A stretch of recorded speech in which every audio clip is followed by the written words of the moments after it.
Hello. Welcome to Hexal Dutch School. Today, we are going to learn about the Dutch letter A. The Dutch A is pronounced as A, similar to the A in father. Listen carefully. Say it with me. A. Now, repeat after me. A. Once more. A. Let's practice it a few more times.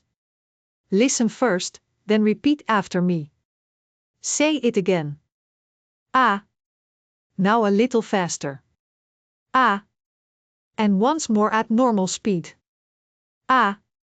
A common mistake is confusing A with A. Make sure to pronounce A with a clear A sound. One more time. A. Let's say it 3 more times together. First, slowly. A. Now, a little faster. A. Finally, at normal speed. A. Great job. Keep practicing. See you in the next lesson.